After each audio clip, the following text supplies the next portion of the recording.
Everyone, आप सभी का स्वागत है मेरे चैनल पे। अगर आपको मेरे चैनल के फैन फिक्शन और वीडियो अच्छे लगते हैं तो प्लीज़ मेरे चैनल को सब्सक्राइब जरूर कीजिएगा अगर अब तक नहीं किया है। और हर बार की तरह वापस हैं तो welcome back my cute little subscriber team. आए हैं तो प्लीज़ वीडियो को लाइक ज़रूर कीजिएगा, आपकी लाइक से मुझे बहुत ज़्यादा मोटिवेशन मिलती है।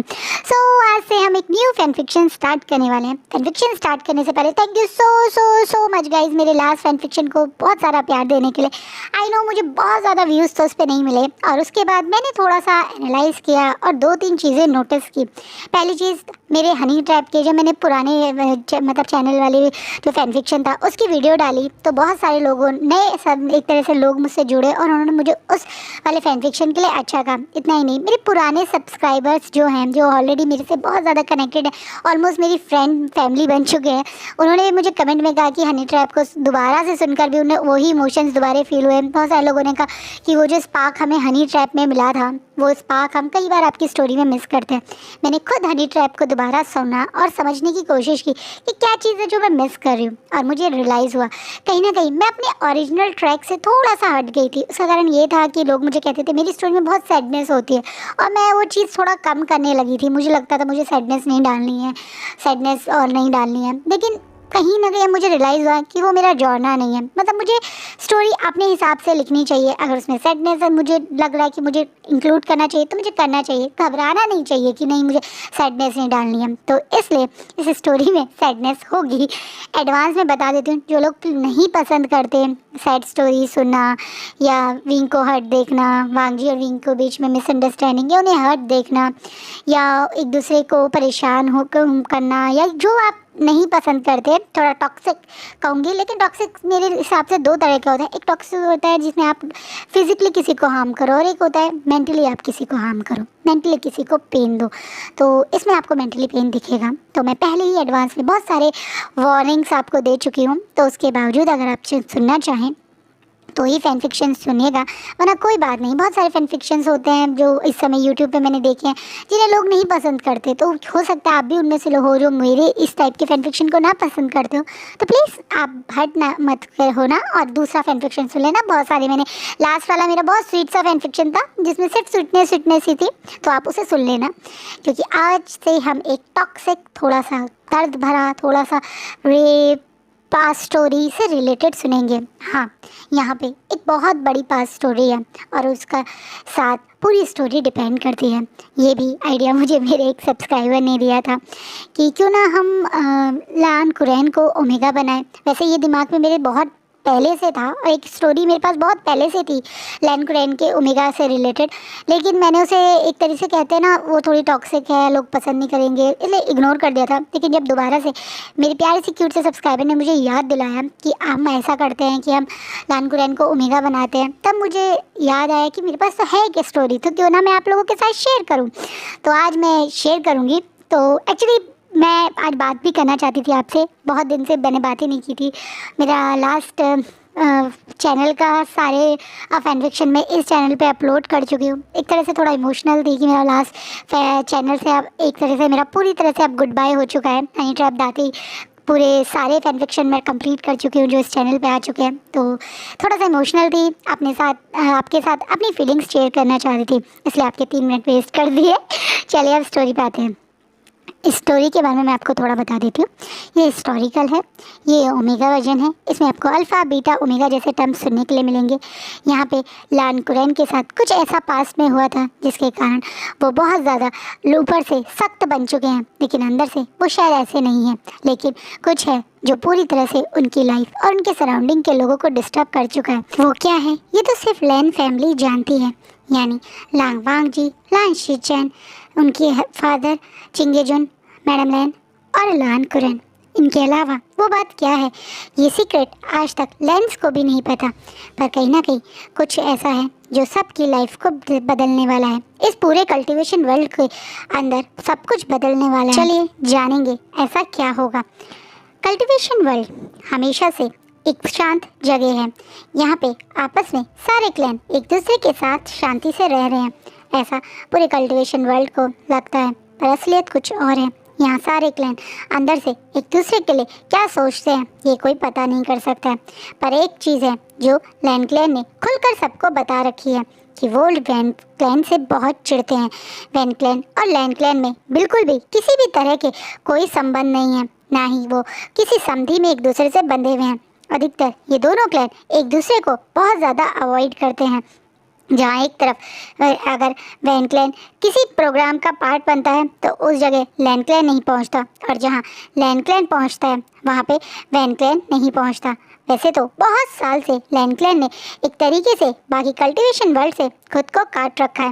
वो अपने आप में इतने स्ट्रॉन्ग हैं, इतने पावरफुल हैं कि उन्हें किसी और क्लैन के साथ अच्छे संबंध बनाना ज़रूरी है या संधि बना के रखना कोई ज़रूरी नहीं है, क्योंकि वो इंडिपेंडेंटली अपनी एक पूरी के पूरे क्लैन को संभाल सकते हैं। तो हर चीज़ में वो अव्वल हैं।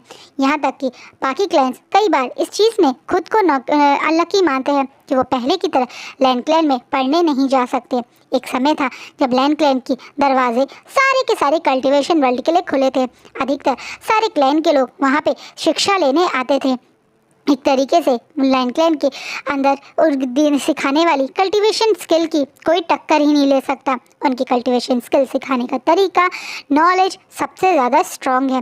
कहा जाता है उनके पास इतने स्ट्रॉन्ग एक तरह से गोल्डन कोर्स को स्ट्रॉन्ग करके एक कल्टीवेशन स्किल सिखाने की जो टेक्निक है वो इतनी सारी हैं कि किसी और क्लैन को उनका आइडिया भी नहीं होगा। जी पर लैन क्लैन ने कुछ ऐसा हुआ था जिसके बाद पूरे कल्टीवेशन वर्ल्ड से खुद को बंद कर दिया था। और ये करीबन 20 साल पहले की बात है। करीबन 20 साल से ज़्यादा हो गए हैं जब ये हुआ था। पिछले 20 से 21 साल के बीच तक अब तक लैन क्लैन ने कल्टीवेशन वर्ल्ड के किसी भी ऑफिशियल प्रोग्राम या संधि में इंटरफेयर किया नहीं, या ये कहें हिस्सा ही नहीं लिया। लेकिन अब कुछ बदलने वाला है। आज 20 साल बाद कुछ बड़ा होने वाला है। आज या बहुत साल बाद लैन क्लैन एक कल्टीवेशन वर्ल्ड के बहुत बड़े हंट का पार्ट बनने वाला है, जिसे सब लोग हर साल करते हैं और बहुत फेमस है, जिसे कहा जाता है मीटिंग रेस या मीटिंग हंट कहा जाता है। इस समय अल्फ़ा और ओमेगास इस यानी बड़े बड़े सेक्ट के फेमस कल्टीवेटर्स और स्ट्रॉन्ग्स अल्फ़ा और ओमेगा इस हंट में पार्ट लेते हैं, और जब एक आपस में एक दूसरे के साथ मार्क्ड होते हैं। कहा जाता है इस हंट में सारे बड़े बड़े सेक्ट के ओमेगास आते हैं और बड़े बड़े सेक्ट्स के अल्फ़ा उन्हें हंट करने की या उन्हें मार्क क्लेम या नोटेड करने की कोशिश करते हैं, और उसके बाद जो अल्फ़ा ऐसा कर लेता है वो ओमेगा उसी का लाइफ टाइम के लिए मेट बन जाता है। इसमें एक तरीके से ओमेगास को पावर मिलती है कि वो अपने टक्कर के अल्फ़ा को के साथ मतलब एक तरह से बॉन्ड बना सके, क्योंकि अगर कोई उनसे वीक अल्फ़ा होगा तो ऑब्वियसली उसको हरा देंगे और वो उससे मात भी नहीं कर पाएगा। इस तरीके से फेयर चांस देने की यहाँ पे बात करके ये हंट किया जाता है। लेकिन इस हंट की असलियत शायद ही कोई जानता होगा, क्योंकि अधिकतर इस हंट के दौरान बहुत सारे ओमेगास की डेथ हो जाती है, बहुत सारे अल्फ़ा की डेथ हो जाती है, और यहाँ तक कि बहुत सारे ओमेगास अनवांटेड अल्फ़ाज के साथ बन जाते हैं। वैसे अब तक इस हंट में कभी कोई ओमेगा ऐसा नहीं है जो बिना मार्क्ड हुए आया हो, सिवाय लान कुरैन के। सिर्फ लैन क्लैन के लान कुरैन इतने स्ट्रॉन्ग ओमेगा थे कि उन्हें कभी किसी अल्फ़ा ने हंट करने की, मार्क करने की हिम्मत कर ही नहीं, या ये कह कर ही नहीं पाया कोई। यही कारण है कि अब तक लोग इस बात को रिपीट और याद रखते हैं कि सिर्फ एक लान कुरैन ही ऐसे थे जो कई साल तक इस हंट का पार्ट भी बने थे, लेकिन उसके बावजूद भी उन्हें कोई अल्फ़ा टच नहीं कर पाया, उन्हें कोई अल्फ़ा मार्क्ड क्लेम ही नहीं कर पाया। ये चीज़ सब लोग अब तक डिस्कस करते हैं। आज ये हंट स्पेशली जिन क्लैन में हो रहा है। वैसे तो कई सालों से इस मतलब हंट का रिस्पॉन्सिबिलिटी निक क्लैन ने उठाई थी, और तब बहुत कम एक्सीडेंट या मिस हैपनिंग हुई थी।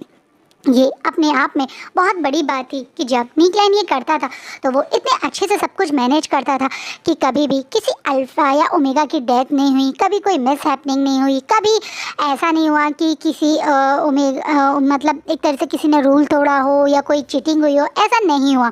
इसलिए सब लोग निक क्लैन को बहुत रिस्पेक्ट भी करते हैं। लेकिन कई साल बाद दोबारा से ये जिन क्लैन को मौका मिला है, और इस बार जिन क्लैन ही ये सारा समारोह कर रहा है। जिन क्लैन पैसे में बहुत रईस है, इसलिए वो जान पूछ के बहुत ज़्यादा इस बार इस हंट को एक तरह से पब्लिसिटी करना और लोगों के बीच में ज़्यादा इस समय इस चीज़ को हाईलाइट कर रहा है। और यही कारण है कि इस बार वो सबसे ज़्यादा हाईलाइट तो इसी बात को कर रहा है कि दो बड़े क्लैन जो कई साल से इस हंट में पार्ट नहीं ले रहे थे वो इस साल ले रहे हैं। और जो दो बड़े क्लैन हैं वो है लैन क्लैन और जियांग्स क्लैन। जियांग्स क्लैन के तीनों एक तरीके से हायर्स ओमेगा ही थे और कई सालों से वो लोग इस प्रोग्राम या इस हंट में पार्ट नहीं ले रहे थे कहा जाता है। उसका कारण ये है कि मैडम यू इस हंट को काफ़ी टाइम से इग्नोर करती थी और वो बिल्कुल नहीं चाहती थी कि उनके कोई भी बच्चा इसमें पार्ट ले। वो अपने तीनों ओमेगा बच्चों से बहुत प्यार करती हैं। उनकी बड़ी बेटी जियान यानली बहुत ब्यूटीफुल और बहुत ज़्यादा सिंपल और एक तरह से सॉफ्ट ओमेगा है। और वो ये भी जानती हैं कि मीटिंग हंट किस तरह का प्रोग्राम है और इसके उस जैसी जगह के लिए उनकी बेटी बिल्कुल नहीं बनी है। वहीं उनके सेकंड हायर या ये कह सकते हैं जियांग क्लैन के सेकंड हायर जियांग चैन भी ओमेगा हैं जो इस समय एग्जैक्ट में 19 साल के हैं। वो भी ओमेगा हैं पर और उत्तम अपनी बहन की तरह वो सिंपल नहीं बल्कि बहुत स्ट्रॉन्ग, बहुत ज़्यादा पावरफुल और एक अच्छी गोल्डन को कैरी करने वाले ओमेगा हैं। और वो उन्हें कल्टीवेशन स्किल खुद उनकी मदर और फादर ने सिखाई है, इसलिए उन्हें भी एक स्ट्रॉन्ग ओमेगा की तरह माना जाता है। वहीं तीसरे नंबर पे हैं मैडम यू और जियांग फैमिया के एडॉप्टेड सन या ये कह दीजिए सबसे ज़्यादा घर के लाडले, मासूम और सबसे ज़्यादा पावरफुल इस पूरे कल्टीवेशन वर्ल्ड के एक single true blood omega Wei Wuxian madam Yu की बेस्ट फ्रेंड चांसा सरन के बेटे हैं। और जब वो सिर्फ 8 साल के थे तब उनकी मदर की डेथ हो गई थी। तब उनकी मदर ने मरने से पहले विवशान की रिस्पॉन्सिबिलिटी खुद अपने हाथों से मैडम यू को दी थी। यही कारण है कि मैडम यू विवशान के लिए सबसे ज़्यादा कंसर्न, सबसे ज़्यादा प्रोजेसिव और सबसे ज़्यादा उसके लिए प्रोटेक्टिव हैं। वो जानती हैं विंग देखने में भी बहुत ज़्यादा अट्रैक्टिव ओमेगा है और विंग जितने स्ट्रॉन्ग गोल्डन कोर शायद ही किसी ओमेगा के पास होगी। वो ये भी जानती है विंग कल्टीवेशन स्किल में बड़े से बड़े अल्फ़ा को हरा सकता है, लेकिन वो बिल्कुल भी विंग के साथ कोई रिस्क लेना ही नहीं चाहती थी। यही कारण था जैसे ही विंग एग्जैक्टली 16 साल के हुए अपनी पहली हीट में ही आए थे उनकी इंगेजमेंट तुरंत करवा दी गई थी। विंग इस समय इंगेज हैं वैन क्लैन के वैनिंग के साथ में जो एक टाइम पे विंग के बचपन के फ्रेंड भी थे। वैनिंग और विंग इंगेज हैं, इसी कारण कहा जाता था कि शायद मैडम यू कभी भी अपने बच्चों को तो इस मीटिंग रेस के लिए भेजेंगे नहीं, क्योंकि ऑलरेडी उनकी बड़ी बेटी बहुत ज़्यादा सिंपल है। वो इस रेस में पार्ट भी लेगी तो शायद शुरुआत में ही कोई गलत अल्फा उन्हें मार्क ना कर दे, इसलिए नहीं डालती थी। वहीं जंजा को जंजा खुद इतना स्ट्रॉन्ग था कि वो जाना ही नहीं चाहता था और विंग ऑलरेडी इंगेज था, तो एक तरीके से जियांग क्लैन कभी पार्टी नहीं लेती थी। लेकिन इस बार खासकर मैडम जिन ने मैडम यू से रिक्वेस्ट करी और काफ़ी रिक्वेस्ट के बाद जैन फैमिया और मैडम एक तरह से यू मान गई कि इस बार उनकी साइड से उनके बेटे जंजा भी पार्ट लेंगे। लेकिन और यही कारण है कि अब जिन क्लैन इस चीज़ को हाईलाइट कर रहे हैं कि उनके कहने की से ही सारे क्लैंस के हायर इस बार इस मेटिंग रेस का पार्ट बनेंगे। कई बार नॉर्मल कल्टीवेटर्स हर क्लैन के कल्टीवेटर्स आते थे, लेकिन इस बार ये रेस बहुत स्पेशल होने वाली है। ये हंट बहुत बड़ा होने वाला है क्योंकि इस हंट में पार्ट लेने वाले अधिकतर सारे क्लैंस के हायर ही होंगे। पहले ही मैं आपको बता चुकी हूँ जियांग क्लैन से जंशा इस हंट का पार्ट लेंगे। वहीं दूसरी तरफ से लैन क्लैन ने इस बार अपने दोनों अल्फा हायर्स का नाम भेजा है, यानी लांग वांग जी और लान शिचैन। लांग वांग जी इस समय एग्जैक्ट 19 साल के हैं, वहीं लांग शिचैन इस समय 22 साल के अल्फा हैं। इन दोनों ने काफ़ी साल से इन हंट के बारे में सिर्फ सुना है, कभी इन दोनों को लोगों ने देखा भी नहीं है। कहा जाता है ये अपने टाइम के इस पूरे कल्टीवेशन टाइप के मतलब वर्ल्ड के सबसे स्ट्रॉन्ग अल्फा में से एक है। लांग वांग जी एक ट्रू ब्लड अल्फा है, वहीं लान शिचैन भी अपने आप में बहुत स्ट्रॉन्ग अल्फा है। इन दोनों को खासकर ट्रेनिंग इन्हीं के एक तरह से अंकल और फादर ने दी है, यानी चिंगेजुन और लान कुरैन ने। इन दोनों ने मिलकर ही अपने दोनों अल्फा बेटों को ट्रेन किया है और ये दोनों इस कल्टीवेशन वर्ल्ड के सबसे स्ट्रॉन्ग गोल्डन कोर कैरी करने वाले अल्फा हैं। इनका ऑरा बहुत स्ट्रॉन्ग है और यहाँ तक कि लैंड क्लैन के लोग इन्हें इन अलग अलग टाइटल से, मतलब इनके नेम के अलावा टाइटल से ही एड्रेस करते हैं। जहाँ पे हमारे लांग वांगजी को सब लोग हंगवन जुन के नाम से एड्रेस करते हैं, वहीं हमारे लान शिचैन को जेहुजुन के नाम से टाइटल करते हैं। ये दोनों आज इस प्लेस का पार्ट बन रहे हैं, ये भी एक बहुत बड़ा हाईलाइट का पॉइंट है। वहीं नी क्लैन के दोनों हायर भी अब पार्ट ले रहे हैं, जिनमें उनके पहले हायर जो कि एक अल्फ़ा है यानी नी मिंजे, और उनके सेकंड हायर जो एक ओमेगा है नी हुसैन। उसके अलावा मो क्लैन से मतलब मो श्वानो जो मो क्लैन के सेक लीडर मास्टर मो के बेटे हैं जो एक ओमेगा हैं, वो भी पार्ट ले रहे हैं। जिन क्लैन के हायर यानी जिन जुशान जो एक अल्फ़ा हैं वो भी पार्ट ले रहे हैं, और उनके एक तरीके से स्टेप ब्रदर यानी जिन मिंगयाओ जो कि एक ओमेगा है वो भी पार्ट ले रहे हैं। और आखिरी में वैन क्लैन भी इस रेस का पार्ट है, जो कोई और नहीं बल्कि खुद इस रेस के लिए ही सबसे ज़्यादा एक तरह से एग्रेसिवली बिहेव करता है। हर बार उनके से हायर यानी जो अभी उनके करंट हायर हैं वैन शू और वैन चाओ दोनों हर साल पार्ट लेते हैं। अल्फाज को घायल करते हैं, ओमेगास को क्लेम करना नहीं भूलते हैं। वो तो नी क्लैन बहुत स्ट्रॉन्ग क्लैन था, हमेशा इस रेस के लिए बहुत स्ट्रांगली सब कुछ ऑब्जर्व करता था, तो वो ज़्यादा अपनी बदतमीज़ी नहीं कर सकते थे। लेकिन इस बार वो एक स्पेशल प्लान के साथ यहाँ आ रहे हैं। वैनशु और वैनचाओ दोनों ही अल्फ़ा हैं, वहीं उनके एडॉप्टेड ब्रदर और सिस्टर यानी वैनिंग और वैनचिंग भी शायद इस रेस के लिए आ रहे हैं। यहाँ सब लोग यही बातें सोच रहे हैं। असलियत में अब क्या होगा कोई नहीं जानता, लेकिन अब धीरे धीरे करके यहाँ पे सारे क्लैन पहुँच गए। सबसे पहले इस हॉल में एंट्री ही करते हैं नी क्लैन से नी मिंजे और नी हुसैन, जो वहाँ अपने फादर के साथ वहाँ पहुँचते हैं। वो दोनों पहले जिन सेक्ट के लीडर को वो करते हैं, और उसके बाद जैसा रूल है वैसे वैसे जहाँ पे ओमेगा का कैंप है उस साइड नी हुसैन, और जहाँ पे अल्फ़ा का कैंप है उस साइड नी मिंजे चले जाते हैं। उनके तुरंत पीछे पीछे मो सेक्ट से एंट्री होती है। मो सेक्ट के जैसा बताया मो श्वानु अपने ओमेगा कैंप में चले जाते हैं।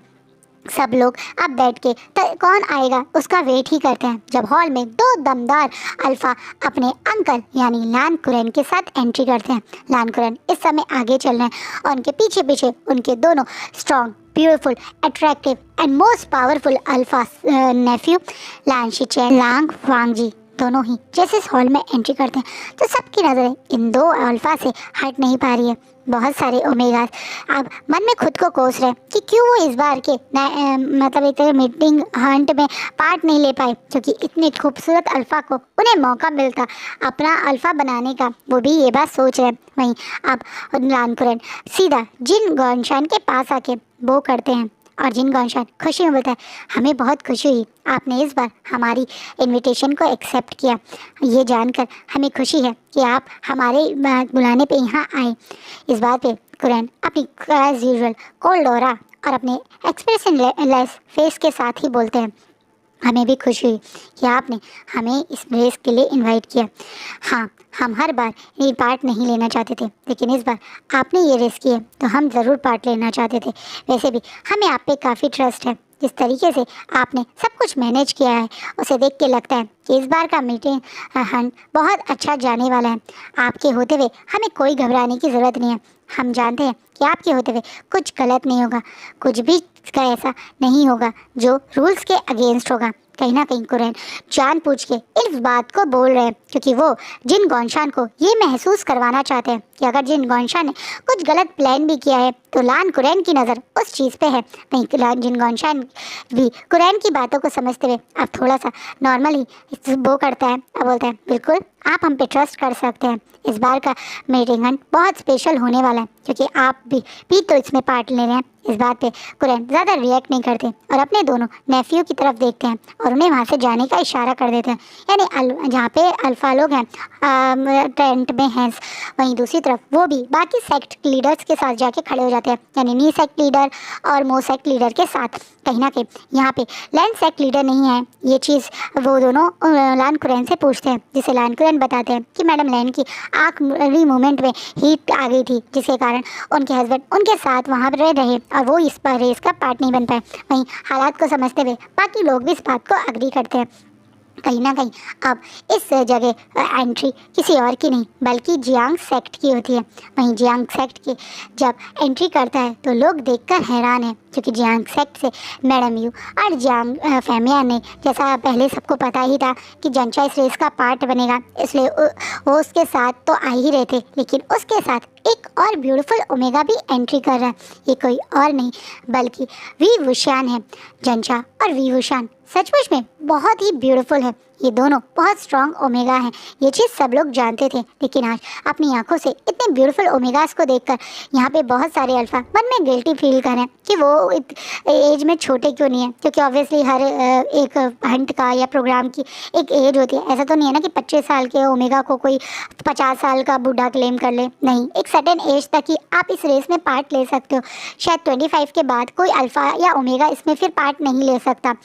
18 साल से सिर्फ 25 साल के ओमेगा सी और अल्फ़ा ही पार्ट ले सकते हैं। इसलिए बहुत सारे ऐसे अल्फ़ा जो शायद उस एज से बड़े हो गए, लेकिन इन दोनों को देखकर उनकी आंखों में भी लालच आ चुका है। वहीं जैसे लोग इनके लालच भरी लस्ट भरी नज़रों से देख रहे हैं, उन्हें देखकर इनके सामने चलने वाले मैडम यू और जैन फेमिया की और भी बहुत ज़्यादा कोल्ड हो गया। वो घूर घूर गए उन लोगों को देख रहे हैं, जहाँ मैं जैन फेमिया बिल्कुल अपने बेटे जंचा के सामने शील्ड की तरह चलते हुए आ रहे हैं और उनके पीछे बिल्कुल जंचा है। वहीं जो भी पर्सन पहले जंचा को देखने की कोशिश करेगा वो सबसे पहले जैन फेमिया की नज़रों से ही टकरा रहा है। ये देख के वो पर्सन डर रहा है।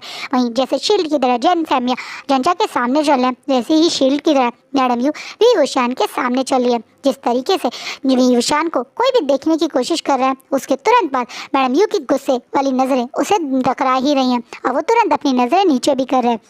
कहीं ना कहीं वी वुशान के बारे में हर किसी ने सुना था कि वो इस समय इस कल्टीवेशन वर्ल्ड का मोस्ट ब्यूटीफुल ओमेगा है, लेकिन आज अपनी आंखों से देखकर उन्हें यकीन भी हो गया।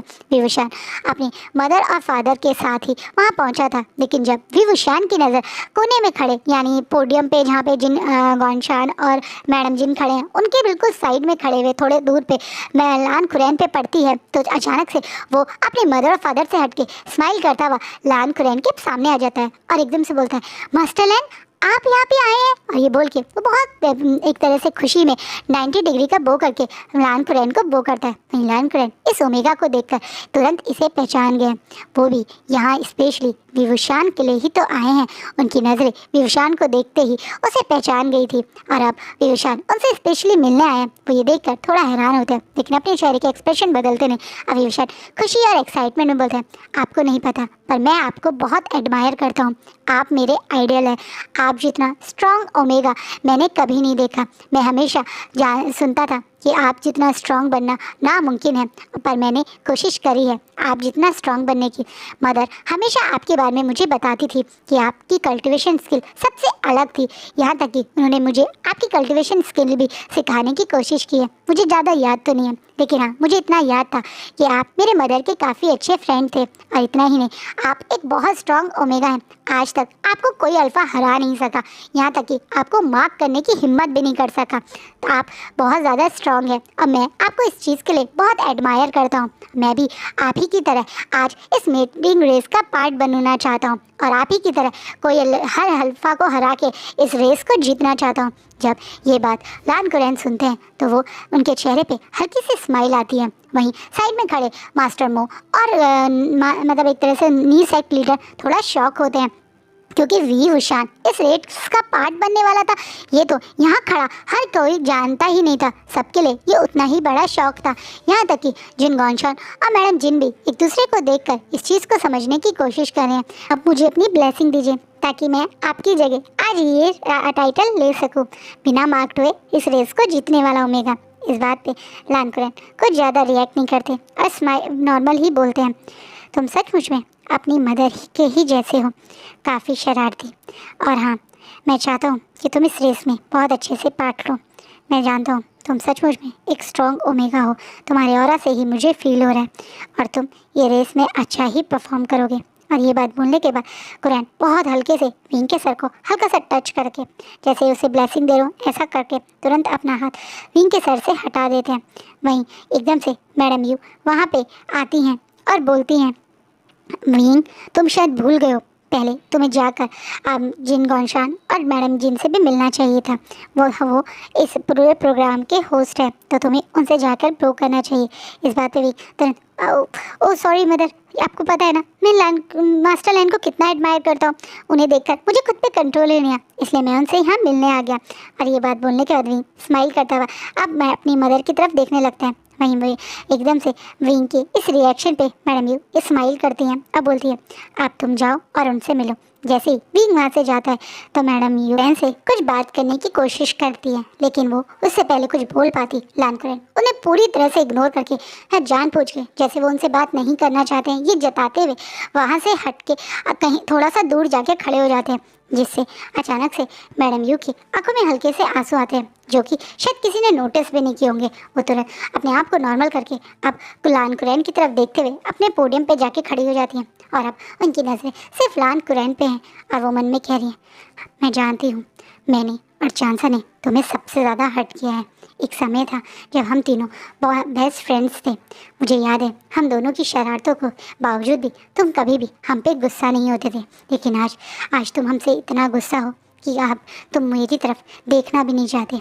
मैं जानती हूँ मेरी कोई भी सॉरी, कोई भी माफ़ी उस चीज़ को कभी पहले जैसा नहीं कर सकती जो हम लोगों के बीच में बिगड़ चुकी है, पर फिर भी क्या तुम एक बार माफ़ करके हमारे लिए एक कदम आगे बढ़ाओगे? क्योंकि मैं पिछले कई साल से तुम्हारे पास अपनी माफ़ी के लेटर भेज रही हूँ, पर आज तक मुझे एक बार भी तुम्हारे किसी लेटर का रिस्पॉन्स नहीं मिला। क्या सचमुच में हम दोनों ने तुम्हें इतना हर्ट कर दिया कि तुम हम दोनों से इतना नाराज़ हो गए थे? कहीं ना कहीं अब मैडम यू याद कर रही हैं कि चांसा सर ने मरते दम तक, जब तक वो मरी नहीं थी, सिर्फ एक ही चीज़ के गिल्ट में थी कि वो एक बार दोबारा कुरैन यानी अपनी बेस्ट फ्रेंड से नहीं मिल पाई। वो कुरैन से मिलना चाहती थी, उनसे एक बार बात करना चाहती थी, लेकिन कुछ ऐसा हो गया था जिसके कारण कुरैन ने उन्हें पूरी तरह से अपनी लाइफ में ब्लॉक कर दिया था। किसी भी तरह से वो ना ही उनसे बात कर पाई और ना ही अपनी आखिरी में सफाई दे पाई, जिस चीज़ के लिए वो अपने आप को गिल्ट में ही मार गई। वो कितनी गिल्टी महसूस करती थी, मरते समय तक वो कुरैन को कितना याद करती थी, ये चीज़ तो सिर्फ मैडम यू और विंग ही जानते हैं। विंग इसलिए क्योंकि वो हमेशा विंग से लान कुरैन की तारीफ़ें करती थी, बताती थी कि वो कितना स्ट्रॉन्ग ओमेगा है, और विंग को उनके जैसा बनने के लिए बोला करती थी। और विंग को लान कुरैन की कल्टीवेशन स्किल के बारे में बताती थी, सिखाती थी। इसलिए विंग जानता है कि उनकी मदर लास्ट तक लान कुरैन को याद करती थी। वहीं सेम चीज़ मैडम यू, क्योंकि वो दोनों बेस्ट फ्रेंड्स आपस में मिलकर अपनी करी हुई गलती के लिए लान कुरैन से माफ़ी मांगने के लिए तैयार रहती थी, लेकिन वो मौका कभी भी लान कुरैन ने उन्हें दिया ही नहीं। और आज भी लान कुरैन ने ऐसे ही किया। उन्होंने मैडम यू की एक शब्द भी नहीं सुना और वहाँ से इस तरीके से हट गए। मैडम यू को उनकी सोच से बाहर अब जिन गौनशान लाते हैं, जो कि मैडम यू की तरफ स्माइल करते हुए देखकर बोलते हैं, वैसे मैं चाहता था कि आपके तीनों बच्चे इस मतलब रेस का पार्ट करें, लेकिन आपने मुझे साफ कहा था कि सिर्फ जांग चैन ही इस रेस का पार्ट लेगा, लेकिन अब वी वुशान भी इस रेस का पार्ट ले रहे हैं। ये चीज़ तो हमारे लिए काफ़ी बड़ा शौक है। कहीं ना कहीं जिन गौनशान अपनी बात रखते हुए मैडम यू की होश में लाते हैं। इससे पहले मैडम यू या जिन गौनशान कुछ अपनी बात कंटिन्यू करते हैं, उस हॉल में एकदम से अब लास्ट क्लैन की एंट्री हो रही है, जो कोई और नहीं बल्कि वैन क्लैन है। वैन क्लैन में इसके सेक्ट लीडर वैन रोहान और उनके मेट यानी उनके मार्क्ड ओमेगा वैन जूलियो एक साथ एंट्री कर रहे हैं। और जैसे ही ये लोग यहाँ एंट्री करते हैं तो लान कुरैन की नज़रों में एक अजीब सी आग उतर जाती है। उनकी नज़रों में इस समय इतनी नफरत और इतना गुस्सा है कि उनका बस चले तो वो अभी अपनी तलवार से इन लोगों की जान ले लें, लेकिन फिर भी वो अपने ऊपर कंट्रोल करके वहाँ खड़े हुए हैं और इन्हें घूर घूर के देख रहे हैं। माहौल में एंट्री कर रहे वैनसू और वैन चाओ भी हैं, जो इन दोनों के बिल्कुल पीछे चल रहे हैं, और उन दोनों के पीछे चल रहे हैं वैनिंग एंड वैन चिंग। वही ये सारे एक साथ हॉल में एंट्री करते हैं और जाके जिन क्लैन के सामने बो करते हैं, जहाँ इस समय खड़े हुए हैं जिन गौनशान वाइफ मैडम जिन और जियांग्स क्लैन के दोनों लोग यानी जियांग फैमिया और मैडम यू, इन सब के साथ ने अब वैनरन स्माइल करते हुए बोलते हैं, आज ये प्रोग्राम मेरे दोस्त जिन क्लैन में ही हो रहा है ये जानकर मुझे खुशी हुई। इसलिए इस बार सिर्फ मेरे दोनों बड़े बेटे वैनशु और वैनशाओ नहीं बल्कि मेरे बाकी 2 बच्चे भी पार्ट लेंगे, यानी वैनिंग भी और साथ में वेंचिंग भी, जो एज अ बीटा आपके यहाँ वॉलंटरी इस हंट का पार्ट लेगी। वो एक बहुत अच्छी हीलर है और वो यहाँ पे इसलिए पार्ट लेने आई है। ये बात सुनने के बाद एकदम से जिन गॉनशान मुस्कुराते हैं और बोलते हैं, मुझे तो बहुत खुशी है, आप सब लोग अपने अपने हायर्स के साथ यहाँ पार्ट लेना है। मैं तो बहुत खुश हूँ कि आप यहाँ आए हैं। वैसे मुझे अभी पता चला था कि वी विशान भी इस रेस का पार्ट ले रहे हैं और अब वैनिंग भी इस रेस का पार्ट ले रहे हैं, तो मुझे समझ में आ गया ये दोनों ऑलरेडी एंगेज्ड हैं और सिर्फ यहाँ पे पार्ट लेकर अपने आप को ऑफिशियली सबके सामने मार्क करना चाह रहे हैं। यही करने के लिए शायद ये सब कर रहे हैं। अचानक से जिन कौनशा थोड़ा मजाक करते हुए बोलते हैं, जिस बात पे मैडम यू तो ज़्यादा रिएक्ट नहीं करती। मैं जियांग फैमिया स्माइल करते हुए बोलते हैं, अरे वी विशान ने इस रेस में पार्ट वैनिंग की वजह से नहीं बल्कि मेरे बेटे जंचा की वजह से लिया। उसे अपने भाई से बहुत प्यार है और वो अपने भाई के लिए बहुत प्रोटेक्टिव भी है। जैसे ही उसे पता चला था कि उसका भाई जंचा इस बार पार्ट ले रहा है तो उसने जिद करके यहाँ पे पार्ट लेने के लिए कहा। शुरुआत में तो मैंने मना किया, लेकिन बाद में जब मुझे पता चला कि वैनिंग भी इस रेस का पार्ट ले रहा है तो मैंने हाँ कर दी। इसलिए ये वो शायद इस रेस का आज पार्ट लेगा। एक तरीके से जिन फैमिली ने थोड़ा क्लियर कर दिया कि मतलब जंचा की वजह से ही विंग ने पार्ट लिया है। वहीं पीछे खड़े वेंजुली के मुंह पे एक बहुत बड़ी स्माइल आ जाती है और वह मैनर में मुस्कुराते हुए अपने दोनों बेटों की तरफ देखता है, जिनके चेहरे पे भी बिल्कुल सेम स्माइल है, जिनकी नज़रें तो इस समय बिल्कुल विंग पे अटकी हुई हैं। वहीं वेंजुली मन में बोलता है, ये तुम्हारी बेवकूफ़ी है जैन फैमिया, क्योंकि विंग के इस रेस में पार्ट लेने तुम्हारा नहीं बल्कि मेरा फैसला था।